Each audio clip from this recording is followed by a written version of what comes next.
Welcome back to Inside Personal Growth. This is Greg Voisen, the host of Inside Personal Growth. And joining me from London is David Newman. And David, you want to hold up a copy of your new book called Everything is Connected, Understanding a Complicated World. And I was going to say to you, boy, are we living in a complicated world. I'd like all my listeners to go to Amazon. We'll have links. You can see that book there. You can download a Kindle version. It's only in Kindle. I was just up there this morning actually checking the book out again. And if you're on Kindle Unlimited, you can get the book for free. So that might be a reason for you to join Kindle Unlimited. Good day to you, David, or good afternoon to you. It's good morning here. How are you doing? Great, Greg. Thank you. Thank you for the invitation and good to speak to you and your audience. Doing well. Well, it's a pleasure having you on, and it's always good having somebody on who's going to speak with a topic that's so vitally important to the next generation, our generation, the next generation. It's really vitally important to everybody. And I'd like to give our listeners a little bit of information and background about you before we rush off into these questions to start talking about that. David was born in London, and then he was moved to Australia. His parents immigrated there shortly after his birth. And he returned to London as a child after school and went to Manchester University, where in 1977 he obtained the first-class honor degree in modern history and economics. Everyone's probably wondering, how did he become an environmental activist? Well, we're going to tell you. He lived there for 30 years, and in that time he did everything. He was a waiter, a builder, a real estate agent, or a state agent, translator. And he became an environmental activist, and he met and worked for one of Greenpeace founders for 13 years in a time he led Greenpeace Italy and worked at the international headquarters for a short time. And in 2015, he was also advisor to the Italian environmental minister for a year. He ran several associations and became one of Italy's leading advocates for waste management and specifically for food waste. Italy has become the world's leading country for food waste treatment. And that's a surprise because I didn't know that myself. And in 2014, he left Italy and he lived in Jordan. And then the end of 2016, he returned to London, where he now lives and works with the same issues, especially food waste recycling. And in 2020, he was voted among the top 10 influencers in the United Kingdom environmental sector. David advocates passionately for environmental causes, but especially for those to do with the waste management and climate change. Well, David, food waste is a big issue, and there's a lot of governmental agencies, especially in my state, that used to prohibit how leftover food was, I even talk about leftover food given to the poor, right? It was like, oh, no, you can't do that. Now it's reversed so much that in the state of California, they're saying these markets can't throw the food away. They have to give it away, including Whole Foods and all these big organizations that are doing that. Your background is really diverse, and your history as an activist and working for Greenpeace for 13. What would you tell the listeners about becoming their own activist or advocate for changes in the environment, whether it's food waste, air pollution, CO2 emissions, whatever they might have a passion about? Because I think there's a lot of people sitting on the sidelines, David, and they don't get involved. They literally just do their recycling, they do whatever they're going to do, but they're not really involved. How would you tell people, if they want to step up and get involved, how could they get involved? Thanks, Greg, and thanks for the long introduction. Firstly, let's assume that most people are going to be passive about most things. And this is normal, and people have their families, they have their day jobs, they're busy, and they don't have the time to get involved in activism. If you want to get involved in activism, there are a number of routes. But above all, you've got to ask yourself the question, what do you want to achieve? What is the thing that really passions you, you know? Some of these things happen by accident. You know, I ended up in the waste and the food waste industry completely and totally by accident, not by design. You know, Hmm. I never ever thought I was going to do that. So, you know, it's ask yourself what you're passionate about. Are you passionate about the air quality? You live in a city and the air's dirty. Are you passionate about the quality of your soil because you live in a rural area and you know you understand the link between soil and health and food health? Are you passionate about forests and the way in which we cut down and burn our forests across the world? Are you passionate about your oceans and getting waste out of your oceans and ensuring your oceans are healthy and providing you know, food for us for generations to come? So look at some of the things that you know that make you passionate. You know, are you passionate about biodiversity, birds and animals, and then look for some of the organizations who are working on those issues which interest you. And you know, you can even start with simple things like just turning up to meetings, giving them a bit of a hand, talking to people, learning about things, informing yourself, and you will. If you are passionate about that, you will gradually get more and more involved. And that's exactly how it happened with me, Greg. You know, I didn't start out to be an environmental activist. I got Yeah, really, I know that Al Gore started up a big movement here, obviously in this country, and his movie has been seen all over the world. But they asked me to join, and I always kind of regret not joining that movement. Now, is it available? Sure. And I'm talking to my listeners that live in the United States. There is a movement that Al Gore still Climate Action Initiative program that people could get involved in. And I would highly recommend go checking it out. Great videos, great website, opportunity for people to become advocates. And then you do these meetings and you go to the meetings and you help actually create awareness about what's going on. I think that's good. Now, you're a thought leader in the arena of food waste. We talked about this just a tad before we got on that, you know, hey, in my state, you can't even get rid of food, meaning just throw it away anymore. I know that many of the listeners probably don't understand the issues associated with food waste. So, could you articulate a little bit and provide us with some insights on how bad this environmental issue is and what's actually happened, not only regionally, but maybe globally? well, Because I don't think people think about food waste. I'll be honest with you. It's like you're talking about something that's foreign to probably 90% of my listeners. yeah, you know, and it's understandable, isn't it? Because you know, there's one thing to understand about food and living in the Western world is that food is very, very cheap for us. You know, when my parents were young people, food was a third of their budget. Today, on average in America, food is 8% of somebody's budget. And so you know, you don't really think about the consequences of waste. My parents, as young people, would never waste food because it cost them so much as a Hmm. fraction of the money they had. So food is very, very cheap. If we add up food around the world and the way in which we waste it from farm through to fork, we waste about 40% of our global food production. Wow. That's like the whole area of China planting it and then destroying those crops at the end of the year. That's how much we, Crazy.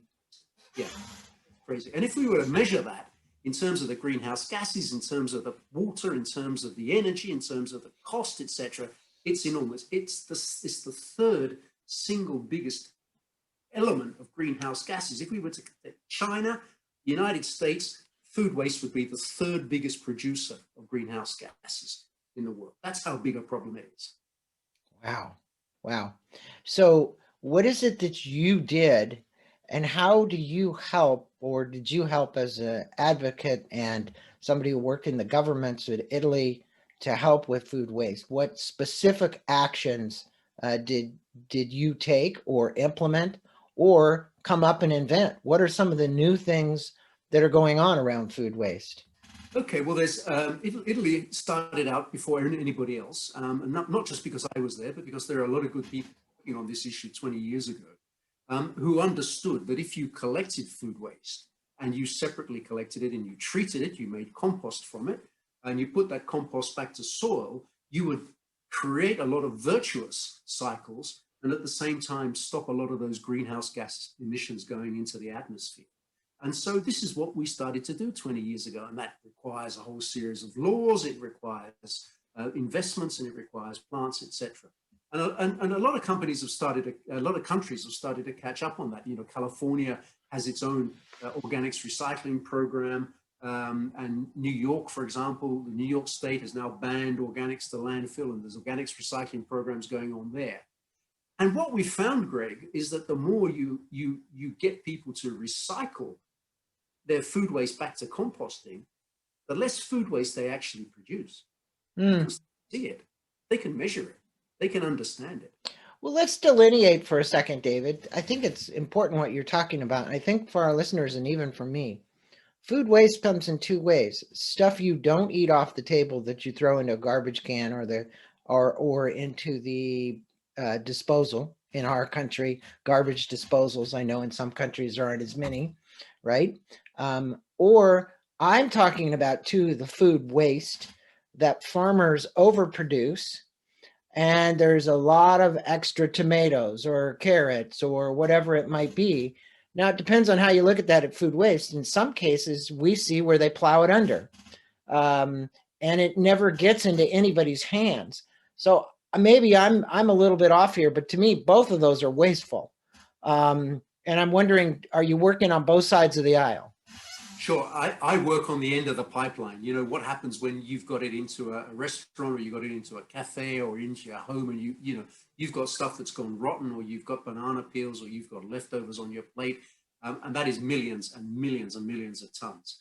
Working on the cycle before that, right, is on the prevention of that food waste. So, in other words, ensuring that less is produced, that is thrown away, that what is produced is brought to market.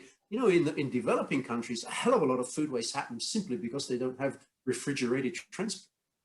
It doesn't ever make it to market. It's rotten by the time it. right, right. So there's a lot of work going on right through all the United Nations agencies on that prevention. Then there's a lot of work, and Italy and France were leaders on this. And I'm glad also to hear in California is a lot of work going on throwing food away that could be eaten. Right. And United Kingdom has also got its head around this. And some countries now have laws where it is illegal to do that. So supermarkets have to give away food, sandwich bars, they have food at the end of the day. They can no longer throw it away. They have to donate it to charity. It has to go back to people who need it. Now that is fantastic because that creates a whole culture of prevention upstream. Correct. Now you're preventing more waste when you do that, right? Because obviously, I tell a little story to people, I hold workshops, or I was holding workshops pre-COVID. You'd go to a hotel and you'd order a buffet, and if people didn't eat it all, the hotel rules were we take that and we throw it away. And no matter what was going on. So I would go up to the guys that did that and I said, hey, here's $40. I just want you to put it in containers so I can go give it to the needy underneath the freeway, the bridges, right? And I did that time and time and time again. Sandwich bread, meats, whatever, mayonnaise, whatever it was that was there. Yet the law was so specific that those guys were breaking the law. Every time I handed them $40 or $50 for the buffet to be put in there, they were breaking the law because of some food regulation. But it seems so nonsensical, right? Yeah. So that's the kind of thing I'm talking about. And I think you and I could talk forever about food, but your book covers more than just food. So I want to move on to another topic here. And that is environmental issues, which have been here since the 1900s. You cited the Clean Air Act, and you even had a picture in your book of a policeman wearing a mask. It goes back to 1956 and how bad the air pollution was in 63. It was impossible to see the other side of the road, right? It's like literally, that's how bad it was. I lived outside of Los Angeles at the time in 1963, and we had mountains right behind us, and I couldn't even see the mountains because the air pollution was so bad in 63. And I had a paper route, and I remember running the paper route on my bike. and I had to come home and put my head in the freezer because I was gasping because I had taken in so much of the pollution from the air because it was so bad. How important is the challenge that we face with increased pollution affecting the ozone layer and the heating of the planet? Look, this is talked about all the time, the Paris Accord, the Green New Deal. Everybody's out there, and all these scientists are running around, and some of them are saying, hey, we still have time. Others are not saying we have much time at all. And some are saying we're beyond it already. That literally the polar ice caps are melting and there isn't time left. And, so Okay. where in your estimation as an environmentalist do we really stand? Okay, well, you've asked me a lot of questions there. Yeah. So let's try and break them You down. can unpack it, I'm sure. Yeah, let's try and unpack it. Let's take firstly the local city air pollution situation. Mm-hmm. Okay. The reason I had that photo in my book was to show the reader that environmental activism and environmental changes, environmental laws work. We now no longer have in our Western European cities or in Los Angeles or in London that same situation which we had 50 years ago. No, we don't. No. Cleaned it up. We got to grips with it. We worked. We did the laws. We protested. We got active. We changed it. We have a much, much better situation. But when we take the developing world, when we take the air quality in cities in India and in China, they have exactly that situation which we had 50, 60 years ago, because they've gone through the same curve of development, the same curve of pollution that we went through when we... Okay, so that's one thing. And of course, that all contributes to climate change. But climate change and the emissions of carbon dioxide and methane and other gases into the air, let's be clear about this. CO2 is itself not a pollutant. It's in the air we breathe, and it is naturally in the air we breathe. The problem is that the concentration of CO2 is getting higher and higher and higher. That is creating that greenhouse gas effect, which you'll see in my book, the diagrams of it. Yeah. Locking in heat. Which is holding in the heat. Yeah. Which is heating our planet. Heat. We're supposedly 2 degrees warmer now than we were when? Yeah, we're about a degree above where we were in the pre-industrial revolution period, 150 years ago. But we are rapidly heading towards, I think, within the next 10 years, to 2 degrees above. And that is the point at which scientists say that there will be some tipping points. Again, you can see these tipping points in the book, which will be irremediable. We will not be able to turn those around once we hit them. And those tipping points are, as you mentioned, the melting of the polar ice caps, the melting of the glaciers in our mountains, and the increase. Well, but if you even look in California, and I bring it back to here, fires, we've had so many fires this year, just even this year and last year, that thousands of homes have been lost, thousands. Hundreds of people have died in the process. Yeah, sure. Forests have been devastated. 900,000 acres, the last fire. If you can just imagine, 900,000 acres, burnt in California. And that was only one of about 24 fires that were out of control through the course of our summer. And plus Australia. Australia. And so Amazon. all the scientists say that the global warming is causing this. No, it's not causing it. It's not causing it. Let's be clear. Global warming is accelerating it and accentuating it, is making it worse. Right.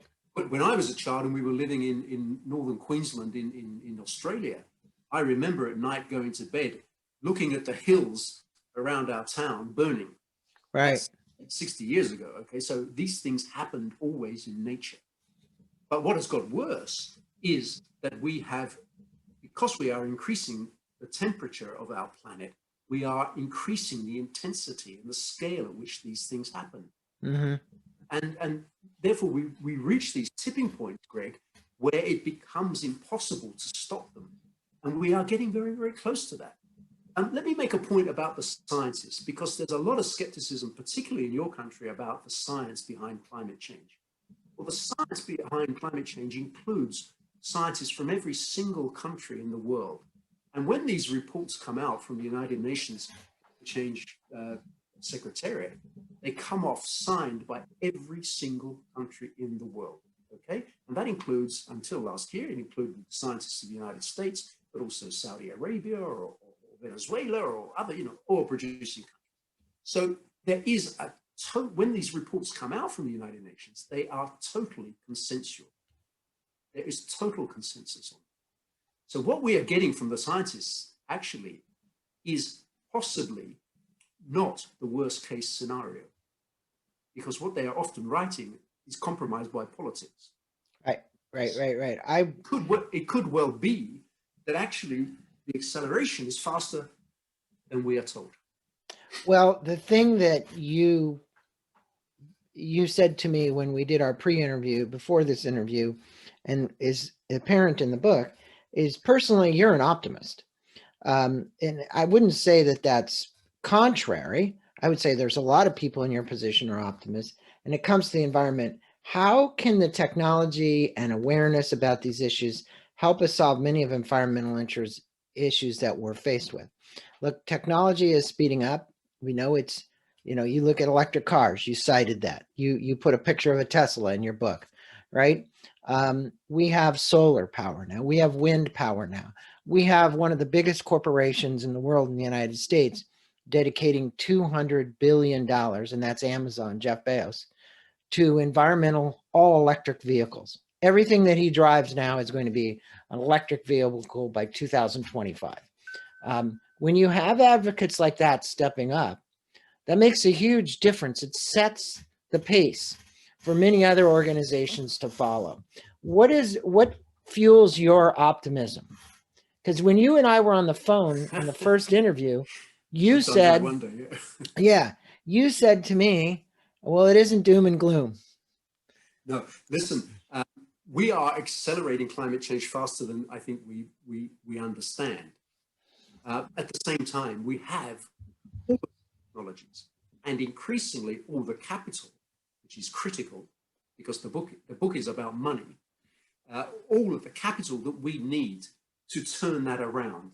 The question we have to ask is whether we can turn it around quickly enough, and what the consequences will be and how quickly we can turn that around.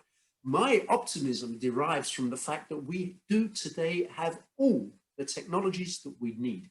If we can put a vessel or a spacecraft on Mars, and we have, do you think we can't resolve the problem of energy on planet Earth? Mm-hmm. It's a no-brainer. It's simple in comparison. Right. Okay, if we could send a man on the moon in 1960, you think we can't understand the questions about climate? Of course we do. What we have not understood is how far it has gone so quickly and how to reallocate the money that we spend rather than to destruction, but to ecological regeneration. That is well, and I think it's in our best interest. If you look at flooding, fires, whatever the destruction is from the natural environment as a result of the global warming, the insurance carriers who are having to pay claims, I mean, this is real. You said follow the money, right?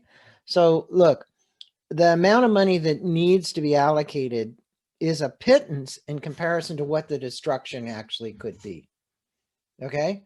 So, there's so many things that could change. And you have a real eye-opening chart in the book about how our world's population, let's switch topics here again, because population just keeps growing.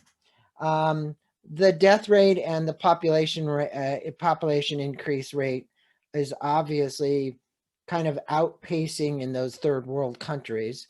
In our countries, in Sweden and whatever, I wouldn't say we're at zero population growth, but we're pretty close. I know certain countries are. But that chart you showed, it says it's growing, and you said at the end of the century, 10 billion inhabitants. Okay.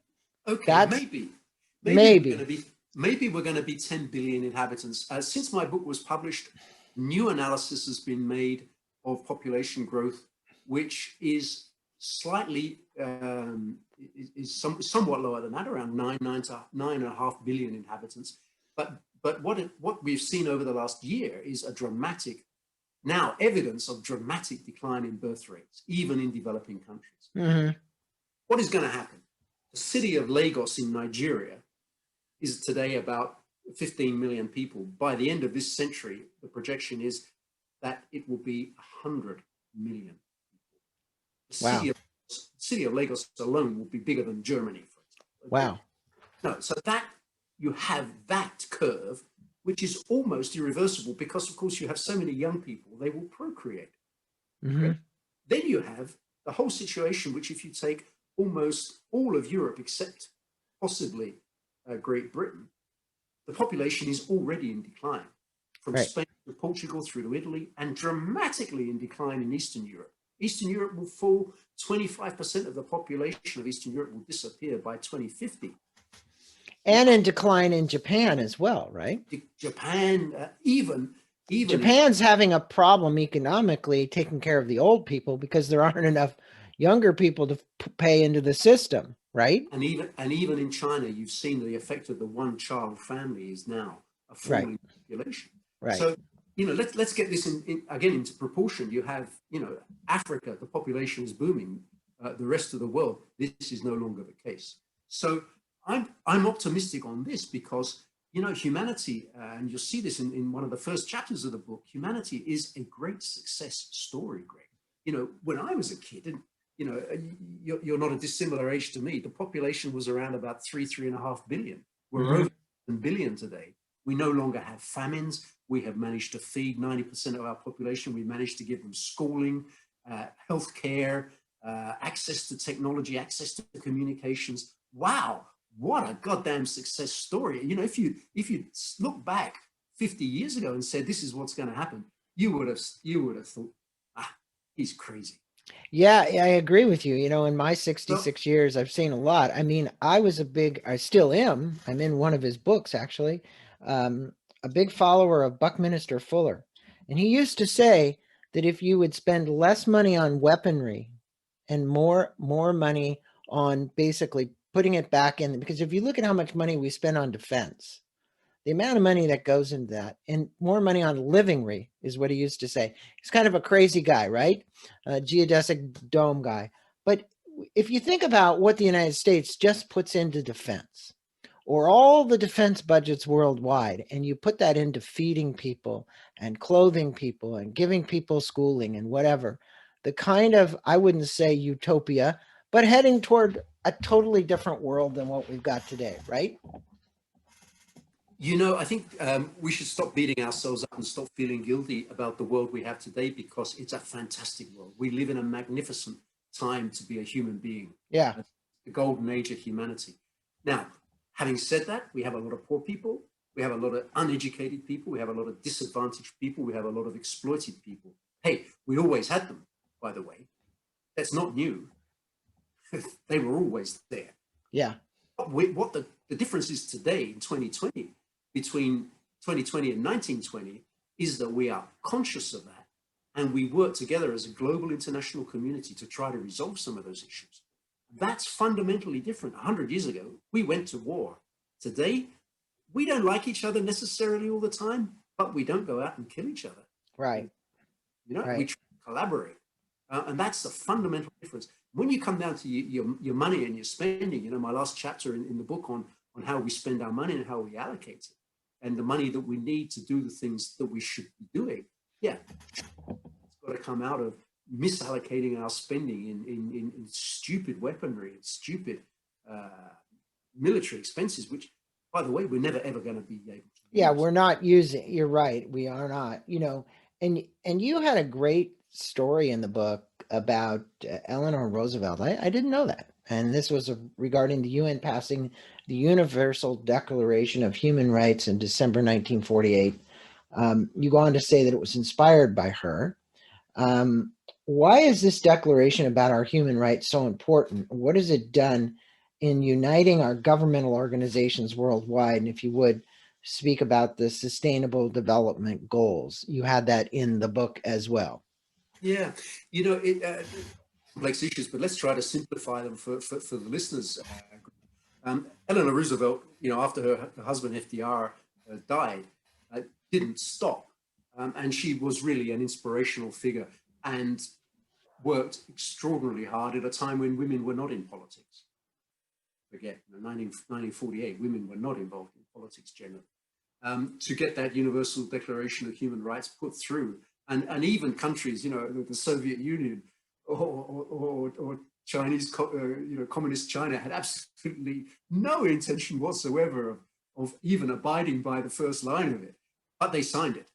Now, what that has done is that has sort of created, in a way, that the building block of a whole series of other international agreements, which have come down today to agreements in which we, as an international community, decide to work together.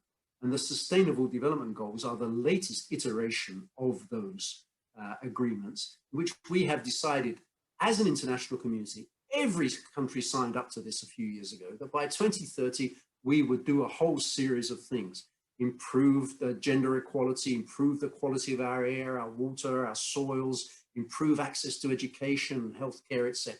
And we have these 17 goals, which we call the Sustainable Development Goals, which we've all signed up to. And that really comes back to what happened in 1948, when Eleanor Roosevelt, by power of personality, by sheer weight of history and personality, brought people together. And I'm feeling emotional as I'm saying this, but brought people together to sign up to something which was truly inspirational. Now, I bet that you cannot go to the United Nations building in New York and read that without crying. Well, you actually quoted what was written there. That's such a stunning declaration. Yeah, it really was. And for that time, and that really gives also global citizens the right to say to their governments, hey, you signed up to this. You can't beat me up. You can't lock me in prison, because you've said and you've signed that I have the right to protest, that I have the right to raise my voice, that I have the right to criticize you. Goddamn, you signed that. That is a fundamental bedrock of our freedoms today. It's a phenomenal piece of, if you want to call it legislation, but an enactment that got passed. And really, it's worth people reading it. It's in the book. You cited it in the book. Now, everybody's been talking about coronavirus. We've lost over 1.5 million people worldwide. Here in the United States, almost 300,000. It's primary in our news every day, your news every day. Now we've got this thing, but you mentioned that the coronavirus pandemic has done more for air quality, CO2 emissions, and energy production with no policy. In other words, we didn't have to go create policies. And I can assume what you'll talk about. Less people are traveling, so less air pollution from the jetliners. Less people are going into restaurants, so obviously not as much food waste. I mean, the list goes on and on and on when you go into confinement. But what has this effect been on CO2 emissions? Well, I think for the first time in the last decade, this year will actually be a year in which we see a small decrease in CO2 emissions. But I think let's unpack this question of the coronavirus. I try to do that in the book a little bit. First thing is, had this been 50 years ago, there wouldn't be 1.5 million people dead. There would probably be 150 million people dead. Okay, so let's again celebrate humanity, because we have, not everywhere, but we have had healthcare systems that have been able to look after people. We have a vaccine after 10 months, quite an incredible achievement. Hats off to the scientists. We have taken action which have locked down people, and people have generally obeyed it. Whole countries are completely locked down. Can you imagine that? That's quite a phenomenal achievement. People have actually, generally speaking, obeyed the government. So had this been, as it was in 1920, the global flu epidemic wiped out 50 million people. Yeah. So let's get it into proportion. This is a disaster, but it is a managed disaster, and one which, had it been 10, 20, or 30 years ago, would have been far, far worse. So humanity has done a great job. The second thing is that technology, here we are talking in California and London. Right. as evidence, technology has now allowed us to change the way in which a lot of people can work. Now, if you work in a factory or a meat packing or you work in a shop, of course, technology is not going to be of much help. But for many people, that has meant you don't need to go somewhere to work. Mm-hmm. Right. It's fundamentally changed the way in which millions and millions of people work. What that means is if we can understand that, we can actually avoid creating pockets of poverty by ensuring everybody has got broadband connection so that everybody can have that choice about whether they go to work or not. Okay, and we can revitalize city centers. I live in the financial heart of London. It's empty. It's deserted. Mm-hmm. Now, revitalize those city centers by actually having people living in them again, rather than just office workers. Right. Right. You know, and if we build a new society and we look at ways in which we can build on the lessons that the coronavirus has taught us, there's lots of positives that we can take from it. Yeah, no, it's everything you cite from, people consuming less fossil fuels because they're not driving their cars. Here in our state, the insurance carriers have reduced our rates by 15% because we're not driving our cars. So people are saving money. You look at all of the ways in which it's affected our world, meaning from the standpoint of what we're doing to the environment positively. Unfortunately, we're still seeing lots of deaths. That's not a good sign. But I think we're going to cross over that bump here pretty quick, especially with the vaccine and getting enough people vaccine and getting to herd immunity with this thing. Let's talk about our choices for a minute. Personal choices that we make, because obviously the choices we make, every choice we make can affect the environment. From being a vegetarian to a vegan, to the cars we choose to drive, to the way we heat our homes, to the solar power that could be on them, or the cars we could drive, which are electric. What positive impact is having on the environment? And what do you see in the future for all these technology advances? In other words, we've seen tremendous advances in the last 5 years, just phenomenal advances. The question is do you see anything more? I mean, I read books on futurism, Uber, which is the taxi company, where people are driving in Los Angeles. They're currently up in the Santa Monica Hills, and they are testing flying cars. Okay, so, when you go all the way from somebody being able to commute in 5 minutes and not go on a freeway and emit all those emissions, and if Uber does something with a flying car, they're out there. We know they're out there. I have a feeling they are coming, right? So what are your thoughts on all of this? There was I think I quoted in the book, a Danish Nobel Prize winner, Neil Bowles, who said making predictions is very difficult, especially if they're about the future. Yeah. Well, then there are no predictions, so we won't let you make any, David. No, but listen, I think that joking aside, if you look back, it gives you, generally speaking, a fairly good view of what's going to happen. Not always. We have black swans. But the trajectory of human progress is continually upwards. It has its moments, the coronavirus, the Second World War, but it is continually upwards. And technological development is increasingly fast. We are living in the period of the fastest technological development we have ever had as human beings. And I don't think that's going to slow down. I think that's going to increase.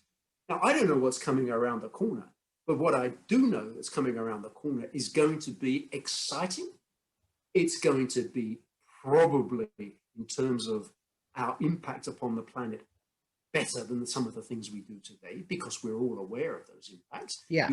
Your new government that's coming in January, and very, very clear signals about the whole direction it's going to take over the 4 years. So we are aware of that. We have all committed around the world to greater sustainability, to climate change targets. Even China just recently declared net zero carbon emissions by 2060. Unthinkable 5 years ago. So Yeah. all these things, all these technologies are moving in that direction. So there is hope, and that's why I'm optimistic. Well, I think, having had Stephen Kotler on here, who's quite a futurist, he's been on 4 or 5 or 6 times. If you look at everything from AI to robots to the speed of computers to all of the things which are speeding up how we work. Now, the next question will be is if robots do what they're expected to do, um, what is it for the human species, meaning you and I? Because now our only value is in being thought leaders, is in our way to try and solve problems. It isn't about putting bolts on cars in a factory anymore, because the reality is very little of that is going to continue to be done as sophisticated these robots get. So You now know, you've got an issue of, how do we keep people employed and continue to get them revenue, all listen, kinds of listen, things. listen, Greg. You're a wise man, and I hope I'm not too stupid. But I remember the debate 25, 30 years ago. What's going to happen when computers take over? Oh, we Yeah. will be redundant, Yeah. Okay. And of course, the same debate happened 200 years ago. What's going to happen when the steam engine takes over? Oh, we're all going to be redundant. Yeah. And Yeah. here Well, we are until the coronavirus hit 9 months ago. The Western world more or less had full employment. true. And this is, I think, this jolt that we've gone through is a wake up call for everybody to know that we can still survive through this and come out the other side with much greater understanding about how we can work. Just like you said, you and I are on this call with Zoom today, right? Like millions of Zoom calls are occurring every day. Who would have ever thought that the technology could have gotten so efficient in such a short period of time? But it is a very, very interesting time to live in. I agree with you. It's It's an a very extraordinarily exciting, wonderful. extraordinarily Yeah, exciting time. And and I really, say to your listeners, hey, be optimistic about the future, guys and girls, because it is a wonderful future. Yeah, we have.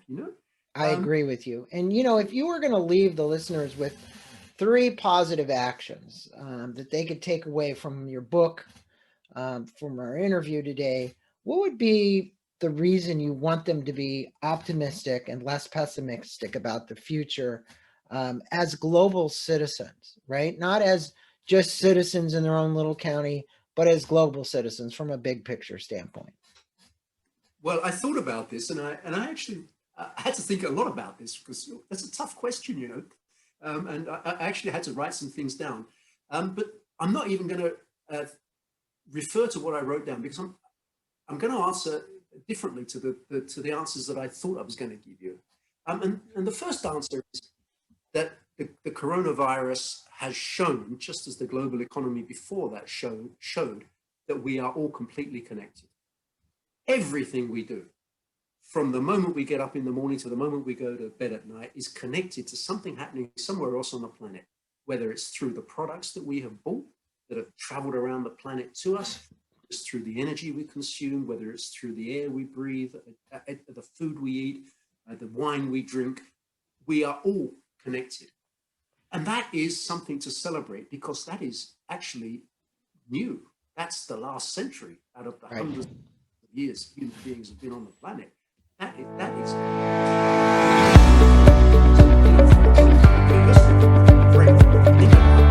your role as a global citizen and the things you do as a global citizen because they will have an impact somewhere else. But be positive about that because you can have an impact somewhere else. Okay? So there's two sides to that coin. Well, we're having an impact everywhere else. That's why Yeah, your book is called Everything is Connected. everything is connected. We are connected to everything. But it is complicated. That's the other part. The second, it's complicated in the sense that, hey, I buy something off of the internet through Amazon that was made in China that had to come on a boat or a plane, right? So the fossil fuels that are being used to transport that, if you look at the what is the thing the environmentalists used to do is from cradle to grave. They used to look at, hey, this plastic is made here from, from petroleum product. And then the kid gets a little toy and then he outgrows the toy and the parents throw that in some waste recycle thing because it doesn't go anywhere. That's pretty, when you follow the life cycle of a product, whether it's here every Saturday, you can go down to one of our corners and we have electronic waste recycle at schools. They like pick it up, right? Probably in London as well. Hey, throw away your old computer or your old monitor or your old whatever. Well, we know, right? I think you do. At least I think this is what's happening. It's being put on a boat, sent back to China to take all the pieces and parts out of it. Where it's going from there, I don't know. I have no idea, but it Well, certainly is interesting. well, you can see there's a piece in my book about this, and unfortunately, I wish it were going back to China, and I wish it were being taken apart, and I wish it were equipment. Oh, so it's not. That's a but actually, a hell of a lot of it is just being dumped. dumped. And very poor people, particularly in Africa, are taking the consequences of that and trying to strip out a bit of the copper and the gold and make a little bit of money out of it. So yeah, that is the negatives and there's the positives of interconnectedness. And sure, the poorer parts of our world community have a lot more of the negative consequences of that growth than privileged parts like you and I do, Greg. Yeah, it's like getting rid of, plastic recycling anymore. It comes to a point where it costs more to ship it overseas to have it repurposed. And so what ends up happening is we're seeing our landfills here now. The recyclers can't get rid of it. China doesn't want it anymore. All these other countries don't want that plastic anymore. And that is, you did talk about in your book, the big ocean, the plastic issue. Don't get me started about plastic.